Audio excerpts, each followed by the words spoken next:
Hello welcome to Vinaj kitchen family blog. ఇది egg curry అండి with potato and drumstick. ఈ curry చేయడానికి మీకు 2 medium size onion, 4 green chillies, కరివేపాకు ఆయిల్లో వేసి బాగా ఫ్రై చేయండి. పొటాటో వేసేయండి. పొటాటో కొంచెం కలర్ మారిన వరకు కొంచెం ఫ్రై చేసి అల్లం వెల్లుల్లి పేస్ట్ వేయండి. అల్లం వెల్లుల్లి పేస్ట్ కూడా కొంచెం ఫ్రై చేసి దీంట్లో మసాలాస్ వేయండి. పసుపు, కారం, తగ్గినట్ట ధనియా పౌడర్, జీరా పౌడర్, పెప్పర్ పౌడర్ చిన్నది వేయాలండి. అప్పుడు ఈ టేస్ట్ వస్తుంది.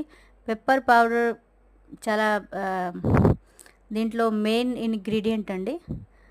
బాగా ఆలు ఫ్రై చేయండి. దీంట్లో ఈ మసాలాస్లో చిన్నది వాటర్ వేసి మళ్ళీ డ్రమ్ స్టిక్ వేసి దాన్ని కూడా ఫ్రై చేసి బాగా ఎంత మీకు పులుసు కావాలి దాని తగ్గట్టుగా మీరు వాటర్ వేసేయండి.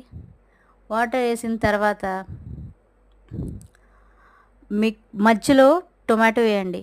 సో మీరు మధ్యలో టొమాటో ఎందుకంటే టొమాటో మధ్యలో వేస్తే మీరు మ్యాష్ చేయగలరు. మ్యాష్ చేయాలంటే మధ్యలో ఉంటే మ్యాష్ చేసేస్తారు. అదర్వైజ్ ఇటు అటు టొమాటోస్ ఉందనుకోండి మీరు పొటాటో కూడా మ్యాష్ అయిపోద్ది. సో మధ్యలో వేయండి. ఇది మంచి ఫ్లేవర్ వస్తుంది, టొమాటో ఫ్లేవర్ అండి. ఇంకా మూత పెట్టేయండి.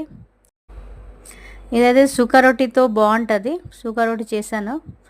సుకా రోటీతో ఆ పులుసులో కొంచెం గ్రేవీ వేసుకుని భలేగా ఉంటుందండి. పులుసు అండి, ఇది గ్రేవీ కాదు.